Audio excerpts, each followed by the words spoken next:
All right, guys, here we go. This is episode 6 of our tutorial series, and it's gonna be my favorite episode, obviously, because this is actually going to be fun. So the last episode, we talked a lot about lighting, right? And, the 3-point lighting, portrait lighting, and all that, your fundamentals that you need to know. And then this one, we're gonna apply all of that, not just that episode, but everything we learned before that as well. All of that is gonna come into play in this episode here. So it's gonna be super, super fun. Anthony. Yeah, of course, my friend. Yes, thank you guys for coming for episode 6, as Harry mentioned. Setting up the scene is arguably one of the funnest parts, right? Once you understand the concepts, as we know, if you guys have watched the first 5 episodes, now we have some fun, right? We understand our lighting. We're going to go ahead and set things up. What does that mean? Like, are we going to use props, or how are we going to set up our lights, or thinking about what kind of background we want to use? So it's gonna be a lot of fun here, guys. I think this is what everybody likes to do. I think this is the meat and potatoes of toy photography. So I'm excited. I know you're excited. We got some footage, got some photos for you guys. Yeah, so like Anthony mentioned, it's super important to think of what kind of props you want to use, what kind of backgrounds you want to use. But another thing that you have to keep in mind as well is what kind of composition you want to have your shot in, because that's also a big part in deciding how the mood and the feel of your shot's going to be, right? Composition is very, very important. So let's talk about some really, fundamental and basic things that we need to know when it comes to composition. Yeah, and as Harry mentioned, there's just a couple of quick things that we want to talk about. Nothing too advanced, but just a couple of basics here. So here on screen, you can see here that we're showing off the rule of odds, and you might be wondering what that is. And essentially, right, even numbers kind of look kind of weird when you space them, right? And as you can see here, we have 3 subjects sitting here. And it's more appealing to the eye, essentially, if you can do odd numbers, if you're doing more than one figure, right? And as I showed before in a previous episode, we show it again here, this photo here with Boba Fett, we've got 2 troopers flanking him on the side. So really your eyes are kind of drawing more towards the main subject, the odd numbers, right? If there were 4 subjects here, your eyes would be all over the place. Well, what am I looking at, right? So it's kind of interesting. Yeah, it's something that we don't really think about, right? Like, it's super random to think that, having 3 subjects in your shot is going to make it look more interesting. But it actually does, and that's why the rule of odds actually exists. So have fun with that and kind of experiment. If you have a main figure, let's say in your shelf, you have, for Star Wars, for example, maybe you have Darth Vader and you have 2 stormtroopers. You know how that looks good on your DTOF or in your display? That's the rule of odds. That's why that looks so good on your shelf. You have a Moff Gideon, maybe 2 Dark Troopers, right? Same thing. Maybe you have a Captain America there and you have an Iron Man and a Thor, right? Same thing. These rule of odds, it's just more appealing to the eye. So always just have fun with that, experiment with that. Another rule that's very interesting to think about as well is negative space. Not only are you using your subject, to make it more eye-catching, you can also use the background to make your subject feel more eye-catching as well, which is something that's really interesting, right? So in order to use your negative space more effectively, you're going to have to utilize your grid lines. And a best example of that is when you take a look at this Vader shot here that I have in Photoshop. When you go into your crop tools right here and then just tap on the shot, as you can see, it's got all this grid that's popping up now, and you can cycle through them by just pressing O. You have your rule of thirds, you have your regular grid, you have your diagonal, you have your triangle, you have your golden ratio, and you have your golden spiral, right? And if you press Shift O, that's going to cycle through the orientation, as you can see here. This Vader shot is kind of following the rule of thirds, a little bit triangle, and a little bit of that golden spiral here. It's kind of like a really nice starting point to guide where you want your composition to go. You don't have to follow it to a T. Just kind of play around with it, right? And see what looks nice to you. It's really just like a nice starting point, really. Right, and then of course this is obviously in post here. So if you already had your photo shot, and let's say you're cropping inward, you can kind of go ahead and adjust, as Harry's mentioning. But if you're not necessarily in post, the same rule does apply. If you're on your camera or if you're on your cell phone, go ahead and make sure you just turn on your grid lines first as you're setting up your shot. So then you can also kind of determine, like Harry was saying, where you want it as a good baseline. Are you trying to go with the rule of thirds and keep them in the center? Well, then make sure you have your grid lines on your phone or your camera so you can kind of fit in where you want your subject to be. So having said all that, now that you can see Harry here is doing a shot of his Vader, and you can see how he's getting his stuff all set up. what kind of angle he's going for, what kind of composition he's going for. So I knew I wanted to go really low with the shot, right? Because usually when you look up at the subject, it makes the subject feels much larger and imposing than they actually are. And I also wanted to put him into a really rocky environment from the show. So I just have this little rocky looking thing here that I made back in the day. And I'm also just using various diorama display base that came with my other figures. And as you can see, I'm just kind of placing things, you know, in the shot here. I'm using that big chunk of rock as kind of a foreground element.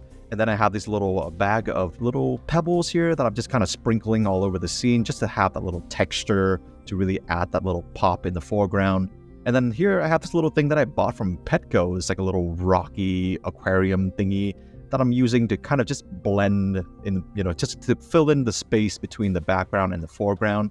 And here I just popped, you know, a screenshot of the show on my television to use as a background. And as you guys can see, that's actually very affordable in a sense. These little tips. I mean, half of the stuff here that Harry's having, you might already have.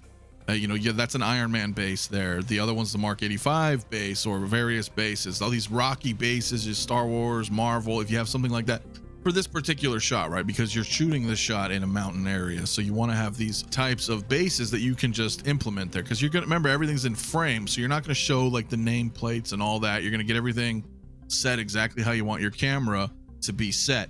And the aquarium stuff is a great tip as well, Harry. I mean, if you guys go down to a pet store or a Michael's or something like that, or even on Amazon, there's all different types of cool rocks and foliage that are perfect for 6 scale that you can incorporate into your shots, and you can use them for multiple different figures. You know, it doesn't have to be specifically for this. Like this big rock piece that you bought, you can use that for anything. That's a canyon shot with some troopers and whatever you'd like to do. Like, so it's affordable. Yep. Yeah, Petco is a great place to go. Not sponsored, but yeah, Petco is a good spot to go to.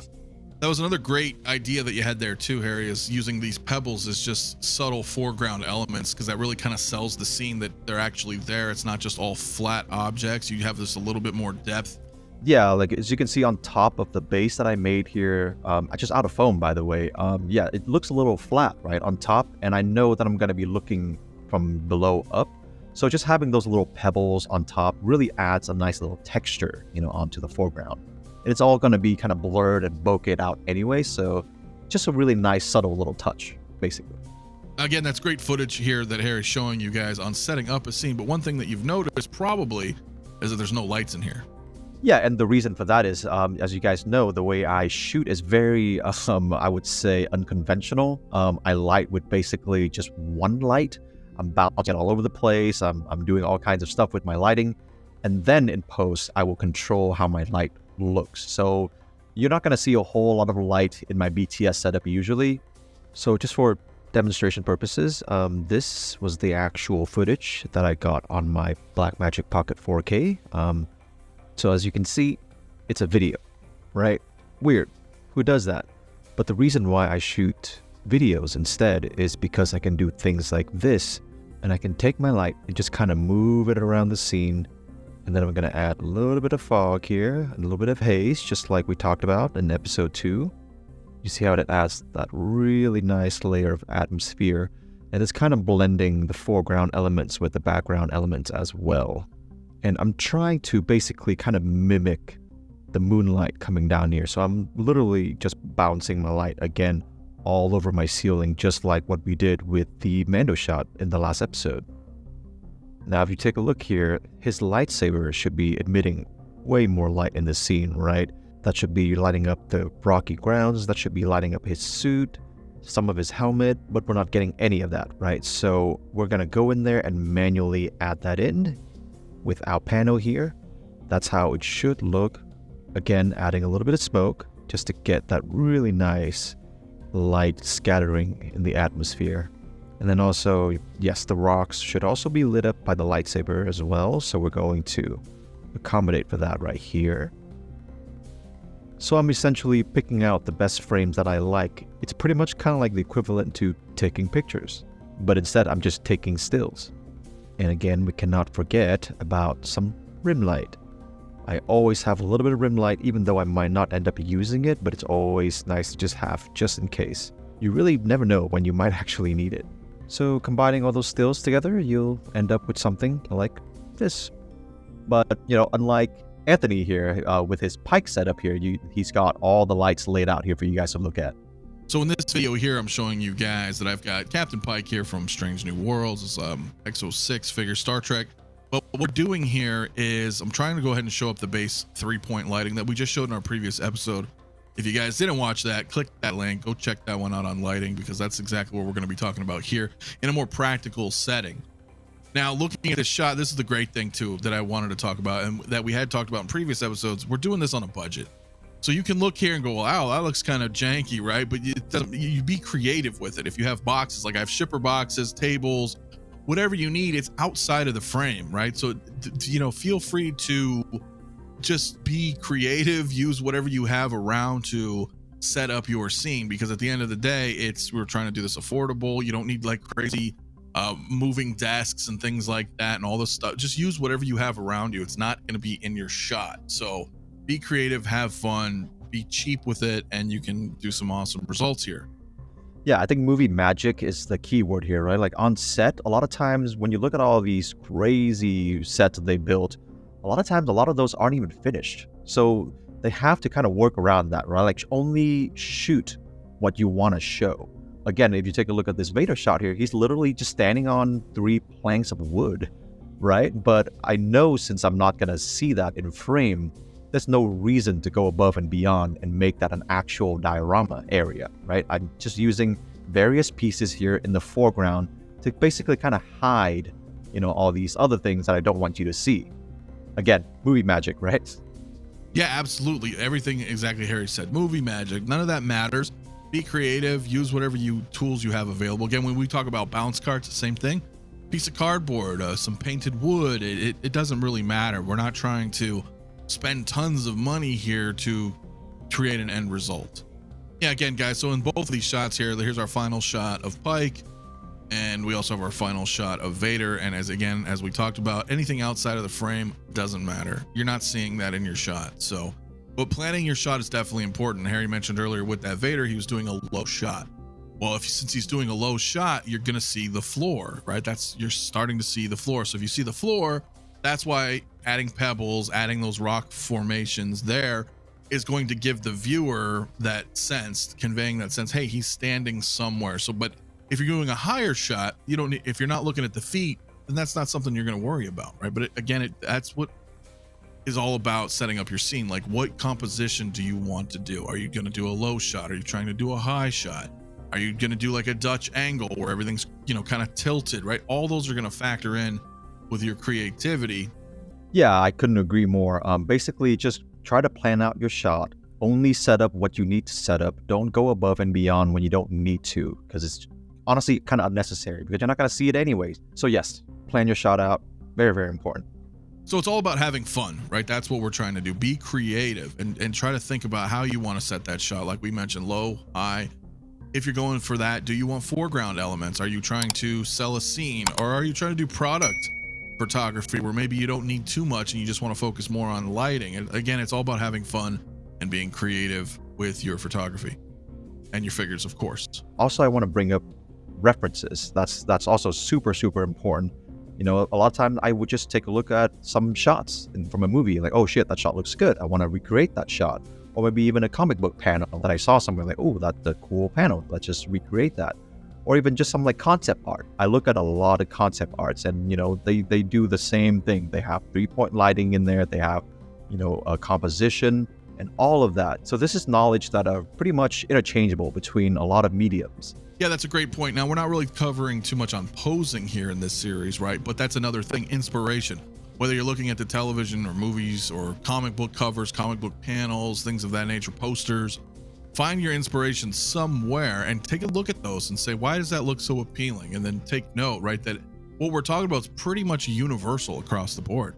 And you might understand, oh, wow, that's why that looks cool. There's 3 people there. And that looks really appealing to me, right? That's the rule of odds, right? Or maybe you have one subject there and he's centered as a rule of third, really nice. Or maybe there's a lot of negative space that we're talking about. Those, you're going to start noticing these things in a lot of other mediums, right? So again, it's all about just having fun, experimenting, and really just enjoying the process. Yeah, like Anthony mentioned, we didn't touch too much on posing, but I have this really handy and dandy website here called Pose Maniacs. And if you click on search, there's tons and tons and tons of poses that you can take a look at here. They have unisex poses, they have male poses, female poses. Just go ham and just, take a look at all of these and try to find whatever works best for your shot and just kind of mimic that. Again, yeah, Pose Maniacs, super, super useful website. Yeah, this is actually a great reference if you guys are trying to figure out just specific ways to pose or come up with other ideas or take inspiration from that. So definitely check that out as well, along with any other favorite movies, TV shows, comic books that you're into. Again, it's all about just being expressive and having fun. All right, guys, so I think that's going to wrap up this episode on setting up the scene, composition, and, just all of the, rules of composition that we talked about. But for all the folks out there who don't have professional cameras, we also want to talk a little bit about that as well on our next episode when we talk about how to use your phone, how to utilize, the pro mode or whatever third-party apps that you have on your phone to really utilize all of those features that you would have on a regular DSLR or like me, a cinema camera. You can also do all of that on your phone. So in the next episode, we're going to talk about that. Yeah, because we know a lot of people out there are using phones, and that's going to be a huge part. So stay tuned, guys, for episode 7. Again, as Harry mentioned, we're going to try to show our best at how we can take photos with our phone, how we can edit our photos with our phone. Basically, all of episode 7 will have nothing to do with cameras and nothing to do with computer software. Everything is all going to be phone specifically for you guys. So again, if you guys enjoyed that, be sure to hit that like, subscribe, stay tuned for part 7, and we will see you guys in our next video. Thank you, guys.